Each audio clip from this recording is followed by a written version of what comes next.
Welcome to the Gooder Podcast, where we talk with powerhouse women in CPG about their journeys to success. This episode is sponsored by Retail Voodoo, a brand development firm guiding mission-driven consumer brands to attract new and passionate consumer base, crush their categories through growth and innovation, and magnify their social and environmental impact. If your brand is in need of brand positioning, package design, or marketing activation, we are here to help. You can find more information at www.retail-voodoo.com. Hi, Diana Frike here. I'm the host of the Gooder Podcast, where I get to talk with the powerhouse women in the food, beverage, and wellness categories about their journeys to success and their insights in the industry. This episode is brought to you by Retail Voodoo, a brand development firm. Our clients include Starbucks, Kind, REI, PepsiCo, Hi-Key, and many other market leaders. We provide strategic brand and design services for brands in the food, beverage, wellness, and fitness industries. So if your goal is to increase market share, drive growth, or disrupt the marketplace with new and innovative ideas, give us a call and let's talk. If you want to find out a little bit more, you can find more information at retail-voodoo.com. Now, before we start our episode, I would like to send out a huge thank you to Philip Gorman, founder of Cali Bagels and CPG Founders, for making this introduction to today's guest happen. CPG Founders is a networking organization for early stage consumer product goods founders, designed to build a support network during those early stages of growth. If you're interested in learning more about this network and organization, check them out at cpgfounders.com. Okay, the good part here, right? Today, we get to meet Miss Chef Maria Covarrubias. Did I get it right? Almost. No, I lost the V. Let's try that again. Meet Chef Maria Covarrubias, creator and founder of Cien Chiles.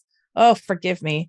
Okay, Chef Maria has been inspired by the flavors, taste, and power of food from a very young age.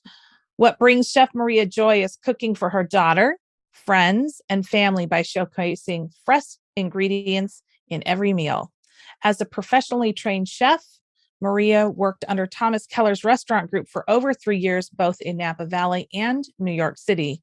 She's taken those skills into the CPG industry, growing as a professional and entrepreneur.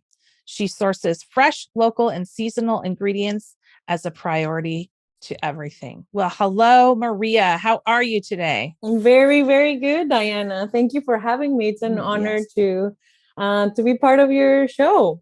Thank you. And where are you calling? Where are you today?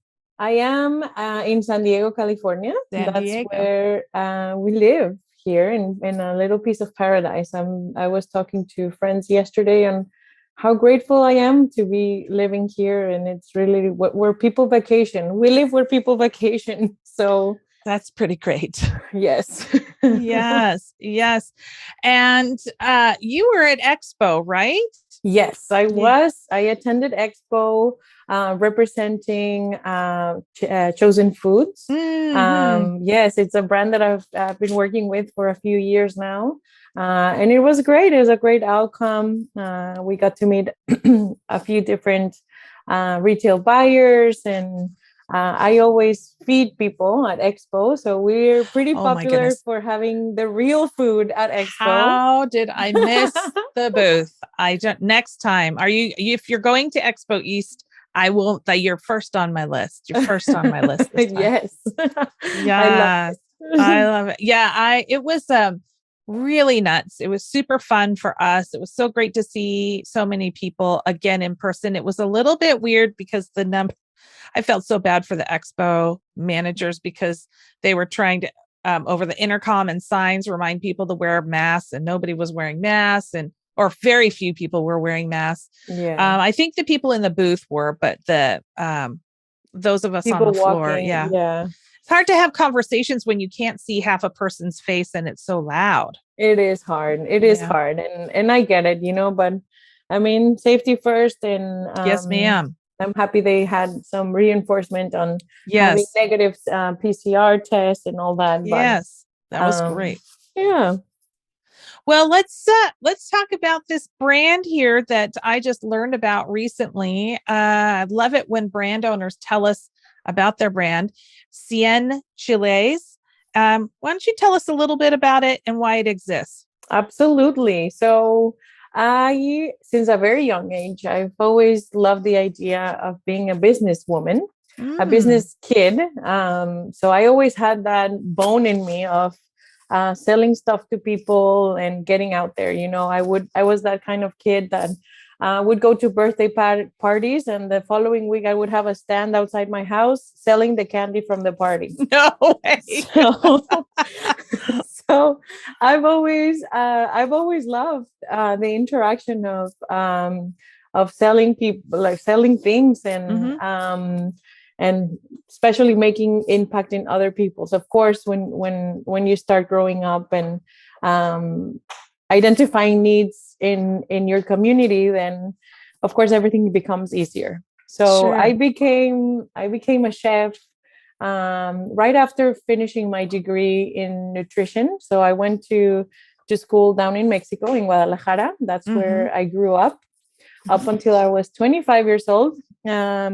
I didn't really want to finish my degree. I told my mom halfway through, I'm like, Mother, you know what? This is not for me. I really want to become a chef. And my mom's like, listen, lady, you need to finish your degree. and after you finish your degree, you can go make your hobby a special thing. Yes. So that's hilarious. And mind you, of course, I jumped from beauty school to med school to nutrition. So my mom's like, no, you finish your degree. So thanks to that, I was able to complete a program at the Institute of America, the Culinary Institute of America in Napa Valley. That was basically meant for people with a degree in hospitality or food science or nutrition. So it was actually like tailor-made for us professionals to be part of this group. So it was a short program. It was about a year. And after staying in the Valley and moved to New York to be part of the restaurant industry, I moved back to San Diego and started working in innovation with Chosen Foods. And since I've always had that thing in me of selling everything I could. So I baked a lot in high school and through my career. I was selling baked goods, and then I had a popsicle business. So all the things that had to do with food and selling. So it was a beautiful fit for me to bring my expertise to Chosen Foods. And I developed probably more than 20 products for the brand. And it was an amazing learning journey, of course, because it's different selling a small batch of something than selling massive amounts of them. So of course I learned so much in this journey with them. And a little bit before the pandemic, I decided to step away from innovation and do more of a PR related, or like marketing, doing recipe development and all those things. And then the pandemic hit, and my husband lost his business. So it was that kind of like deal breaker of like, wow, we need to move out of our apartment and move into my mother's house. And it was like, we need to survive here. So what are we going to do? And of course, for me, it was an automatic fix to jump into developing something for us to sell. So that's how Cien Chiles started. And it was something so beautiful because it came so natural to me to share my passion in a bottle. And of course, it's been so very well received. And we started basically in my mom's garage. So we started making sauces in a local commercial kitchen, and my husband would hand label, and he'd got every single temper band on the bottles. So until the demand started growing after 6 months, and we started knocking on some retailers' doors. Yeah. Local stores that have supported us ever since the beginning, and then we went into bigger production runs. But yeah, it's been amazing to watch this brand grow, and more and more people fall in love with adding flavor to their life, because that's what I'm all about. Yeah. Which you have sauces coming to you, Diana. Oh, I do? Yes, of course. Woohoo! So sorry I couldn't make it to you before That's okay. today, but well, talk a little bit about Cien Chiles. Like, what is it? Why is it different than what's on the market right now? So Cien Chiles, it's a line of hot sauces or sauces. Okay. We call them honest fixins. Okay. Because we're a clean label company that we are not shy to share what's in our bottles. So not only magic happened, but ingredients that you are used to using at home: tomatoes, garlic, onion, lemon juice, all things that you probably have in your refrigerator, but in a very convenient matter of a bottle. So Cien Chiles is becoming more and more a brand that people identify, or it's like a staple in people's homes now, in the dinner table. There's like, we receive so many comments of like, I can't like have a meal without Cien Chiles now. Oh my goodness. So it is awesome to hear this kind of comments and feedback from people that these sauces have now become a part of their lives, of their daily lives. So Cien Chiles is not a typical hot sauce, I would say. It's more of it's not vinegar forward. So we have 3 sauces: habanero, jalapeno, and Thai-bird, which is like a very spicy, tiny, mighty pepper, and a pourable mustard seed sauce. Yeah, which is very unique, and it's been doing really well in different retailers. Because of it, I call it the vegan caviar. Oh, it's crunchy, and oh my gosh, can't wait for you to experience. Oh my goodness, that sounds amazing. And the habanero, I was able to make some magic there, and it is pretty friendly. You can really appreciate the fruitiness of the pepper without having that like intense heat. Yeah. So and the jalapeno, everyone's obsessed with. It is citrusy and spicy. It's got a good kick, and it's fresh and creamy. And the Thai-bird, well, if you can handle the heat, it is amazing. So start with a few dollops if you don't do a lot of heat, and then you'll fall in love. Okay. Well, so when we were preparing for this call, you did say something about I don't know if you gave yourself this title or if somebody else gave you this title as the sauce queen. So yes, I'll elaborate on that. Yes. Yes. So I've been the sauce queen since probably my teen years. Wow. It was famous for doing this concoction of like lime juice and like Worcestershire sauce and all a mix of like hot sauce. And I would bring the mix to school, and we would pour it in our chips and in our lunches. So I've always been a saucy person. So saucy. Of course, maybe in more than one way. In more than one way. So of course it made sense for me to have a sauce line that would enamor people to enjoy food. Yes. I love that. Yes. So I'm curious, when you were, you're at home with your husband, it's the middle of COVID, you're a creator, obviously. And why was it sauces because you're the sauce queen, or was the idea of sauces inspired by something else?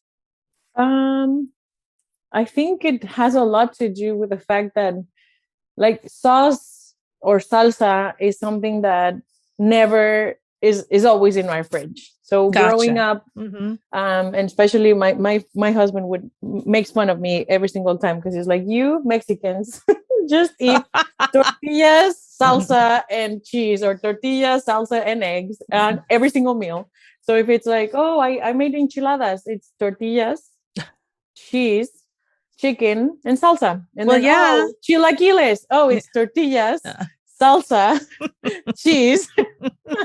So, of course, to me, it was very natural to share my sauce recipe, you know, and again, have that being out in the world, and bottle it. So the mustard seed is something that I tried probably when I was in culinary school. Okay. It's almost like pickled mustard seeds. Gotcha. Down to perfection. It's got a little bit of sugar and that bitterness from the mustard. So if you're a foodie and you're a fan of mustards, this is gonna change your life. Okay. I'm excited to share. I'm excited to try that one myself. Yeah. So when you're looking back now, you've got a fun background, you know, before you've come to here. Was there any moment in time where you knew, like maybe even early on? I think entrepreneurs know that they're entrepreneurs at an early age, like you said, but they don't really know how to activate it against it unless they have family members that are also entrepreneurs.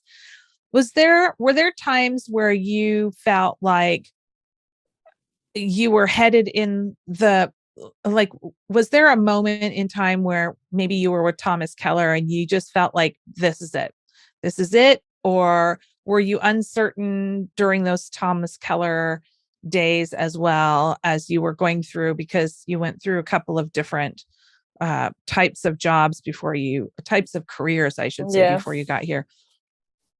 So like I said, I've always had that entrepreneurial heart in me.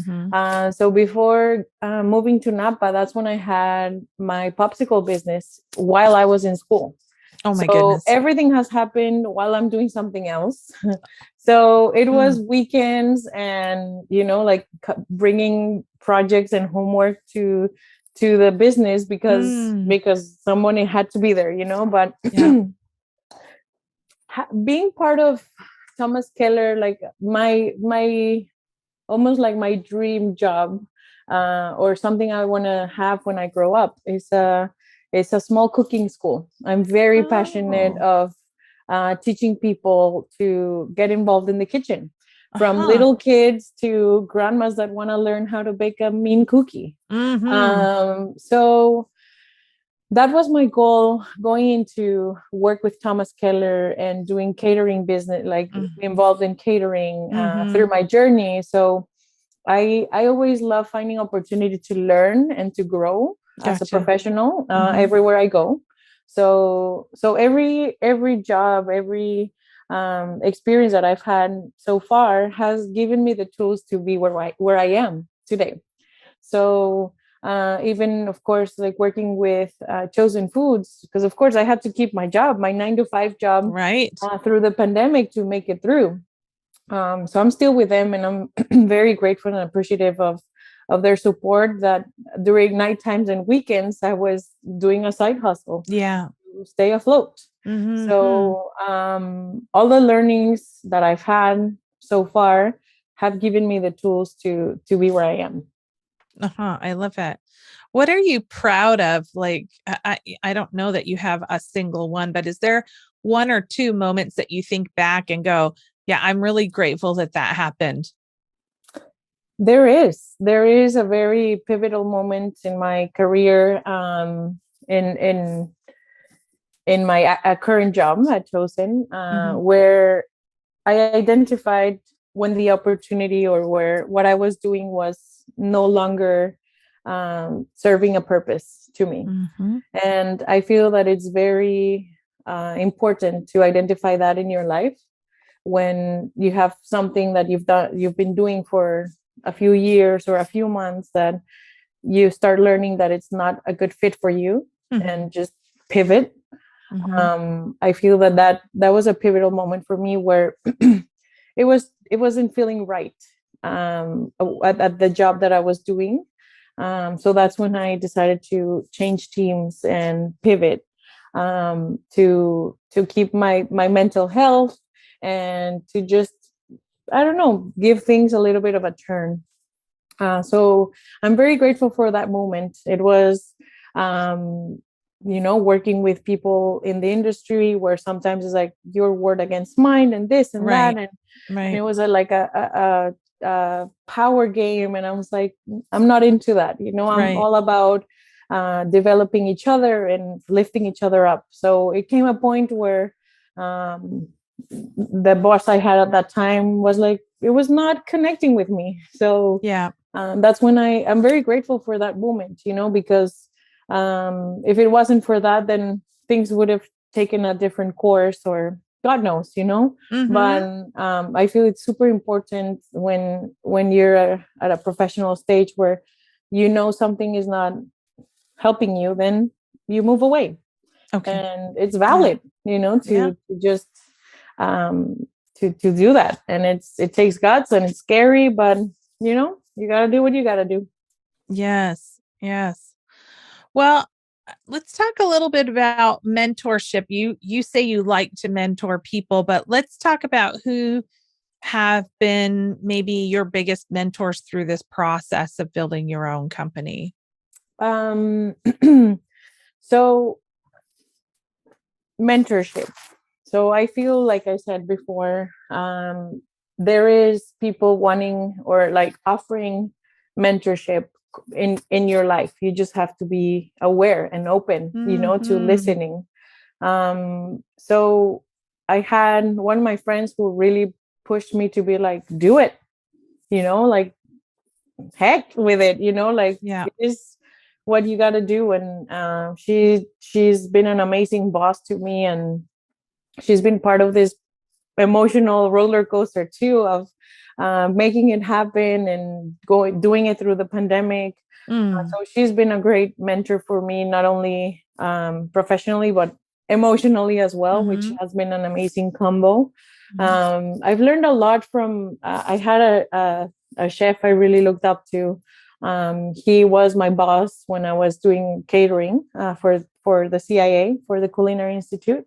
Oh, wow. He had this kind of like a peaceful pace to him where there was so much to do, but chef never lost it ever.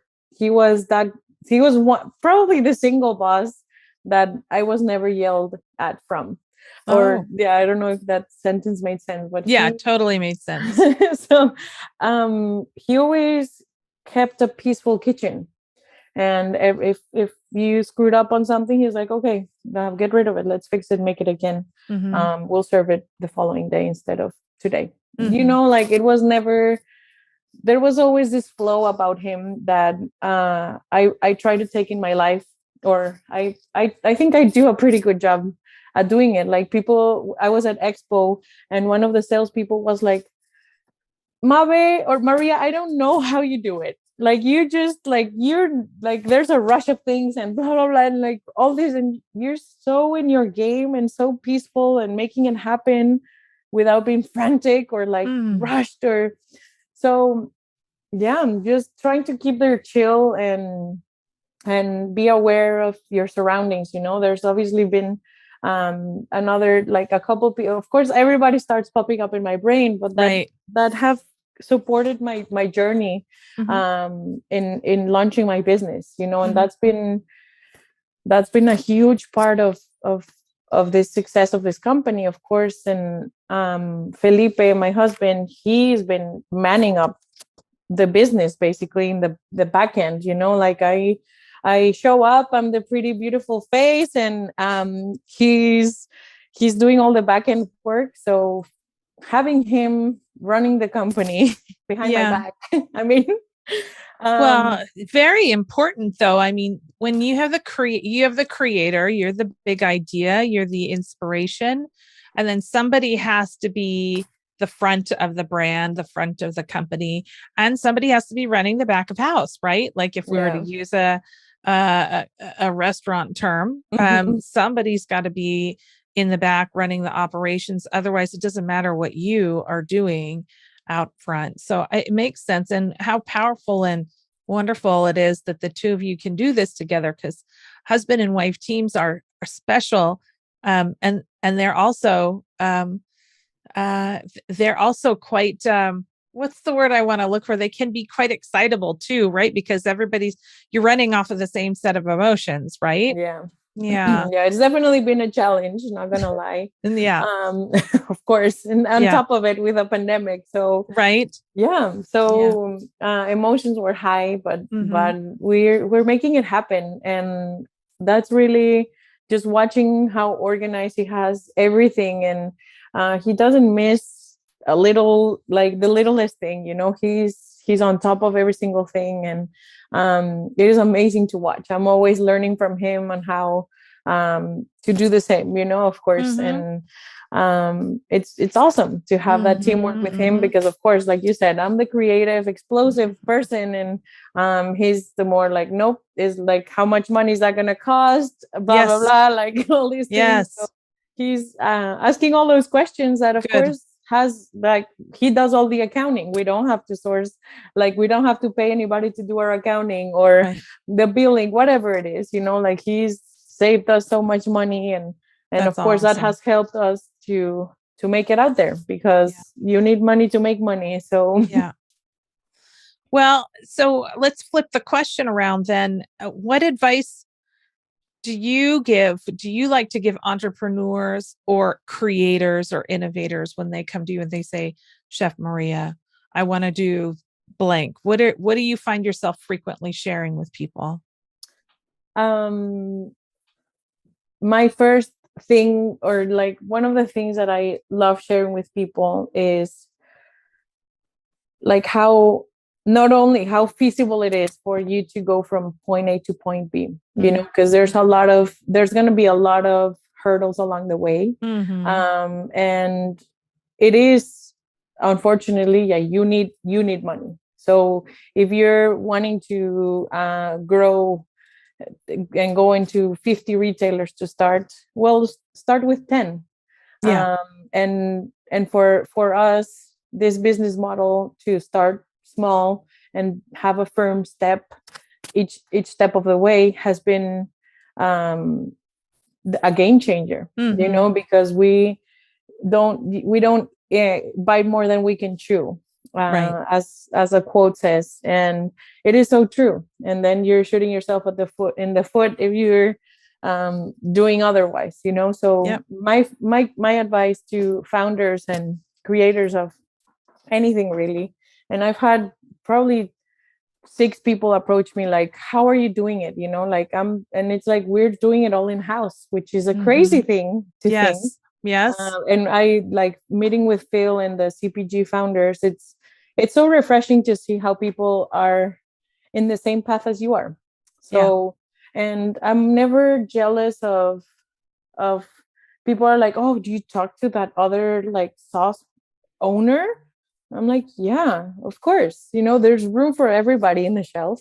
And where in Spanish, there's a quote that says, en gusto se rompen géneros, which means that the genre of things will break with people's preference on whatever, so there's room for everybody, because we're also broadly together, like in food, in beauty, in any industry, like there's maybe some people are allergic to tomatoes, so they don't do hot sauce with tomatoes, they do with vinegar and chiles, so there's always room for everybody to shine. And I'm never one to say like, oh, I won't share who's manufacturing or who I use to distribute. Like, it's the other way around. I love sharing with people like, oh my gosh, I've used them and it worked out, or I've used this person and didn't work out for me, but maybe it would work for you, like just having that openness with people, and being honest and sincere about what your experience has been. that's the best. I think that's the best advice you can give to someone, to be open about how your experience has been. Wow. I agree. I think that's, my business partner and I, our firm is on the smaller side by choice. We have a business model where we don't want to create a machine that requires us to make decisions that we don't want to make in order to keep the business afloat, so to speak. And we frequently talk about, actually, my business partner will frequently tell me, Diana, there's room for all agencies, because I myself am very competitive. I'm a competitive girl. So he's usually the one that's talking me down, kind of going, no, there's brands everywhere. Everybody needs help. So I think you have a better view of business than I do. One day when I grow up, I hope to be able a little bit more that way. But I think that's pretty great that you guys can see the business and the market that way. Yes, it starts today, my friends, and it's only day by day, It really is. Day by day. It really is. Yeah. Well, let's talk about what's next for you and Cien Chiles.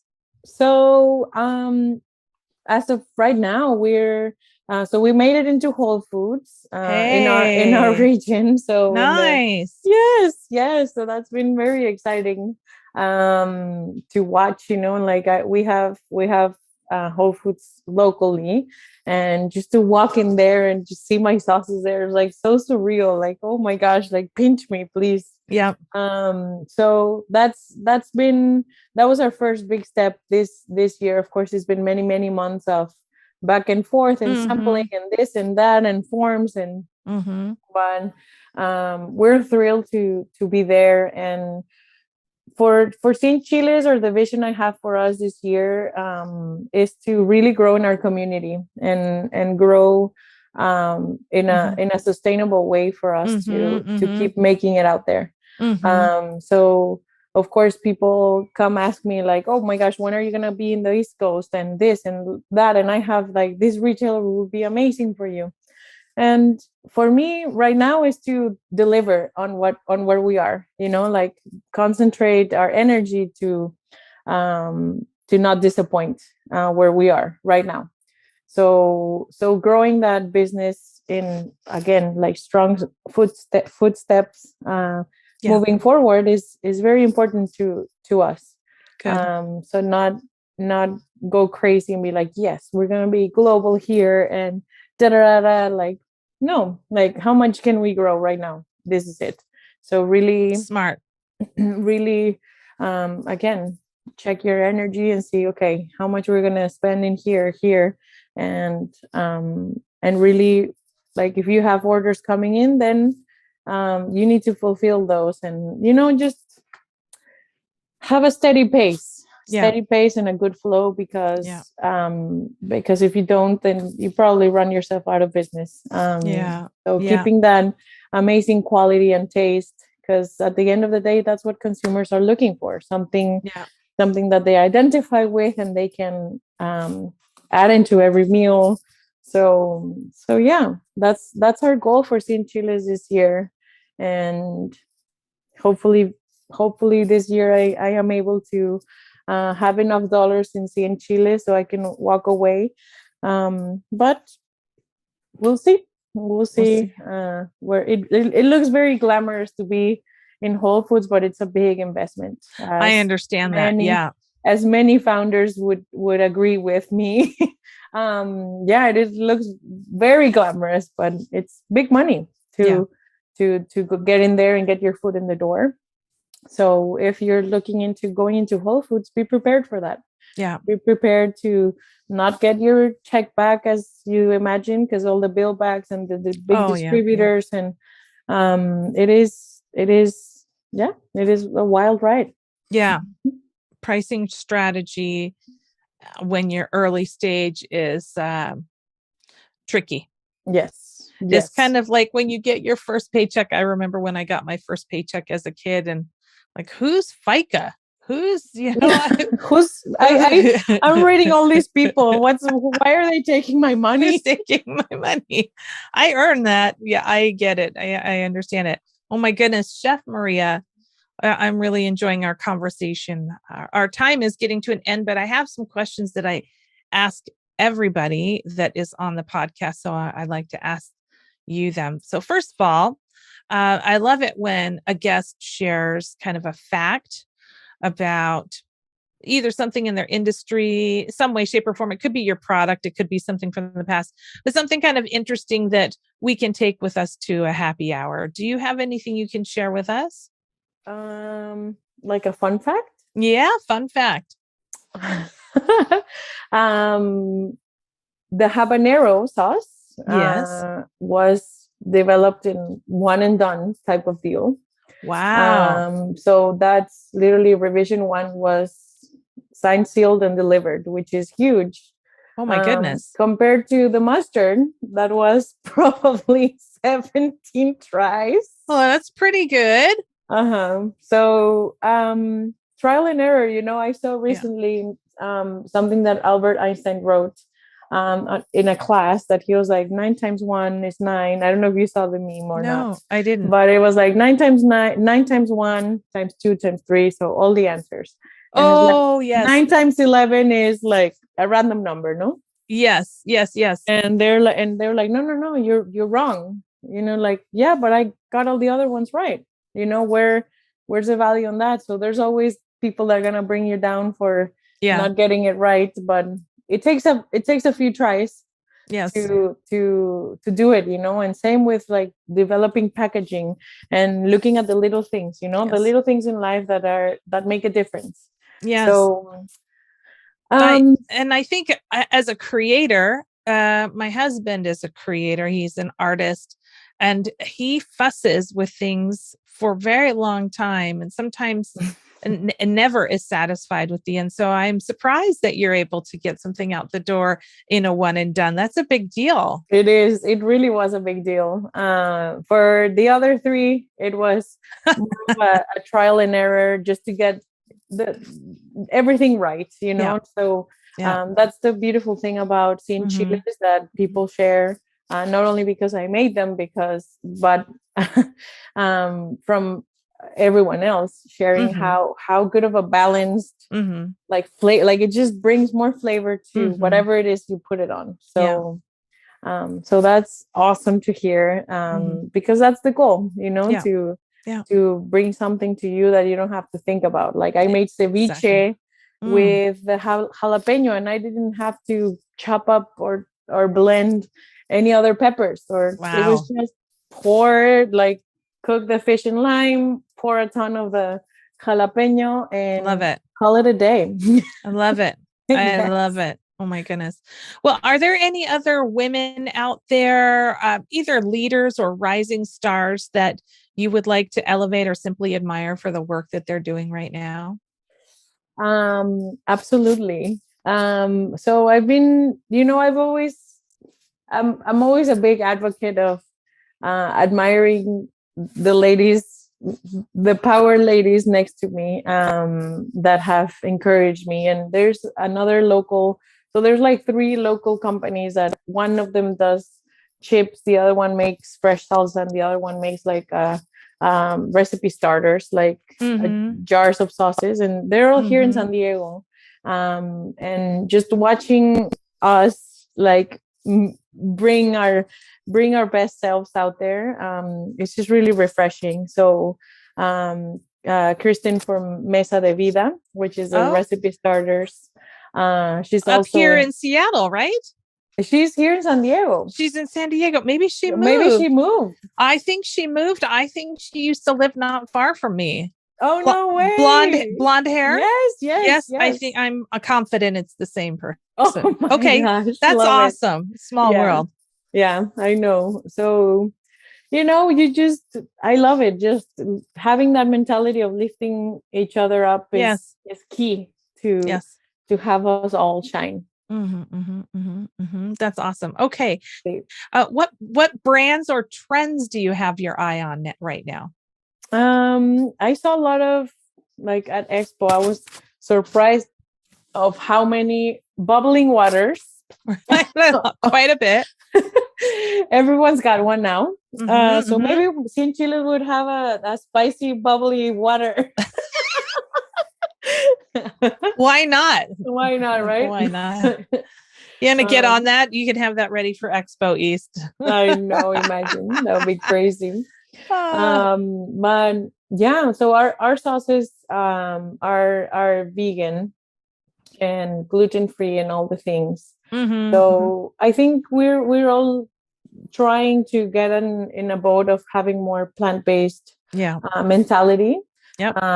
So yeah, we're jumping on that boat. You know, I still really enjoy my meat from time to time, and I enjoy fish a ton, but eating more veggies, I feel it's something that we should all be doing. And, agreed. And what a better way to complement your veggies with amazing sauces. So right. Yes. It makes bland broccoli like taste amazing. So same. Good. Yeah. I love it. Cauliflower. We're huge cauliflower fans. Oh, so that's yeah. Love it. I make roasted cauliflower tacos with sweet potatoes. So yes.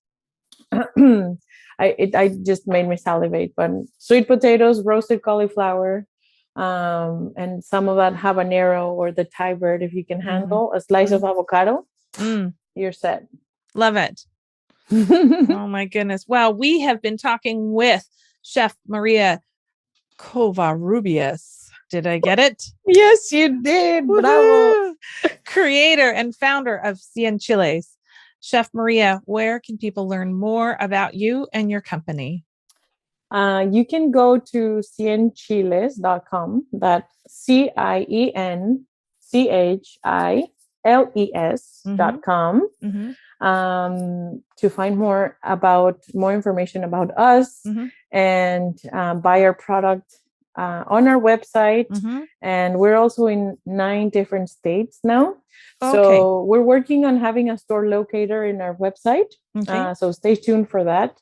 Excellent. But for now, just reach out and we'll let you know if we have stores close to you. Excellent. Or if not, it's a click away at cienchiles.com. Okay. Well, thank you so much for your time today. I am so happy that we got to connect officially, and I'm excited to watch you grow and see what's next. You know, I anticipate some big things for you, and I want to thank all of you listeners for your time today. If you like this episode, please share it with a friend. Otherwise, have a great rest of your day, and we'll catch you next time on the Gooder Podcast. Besos, bye.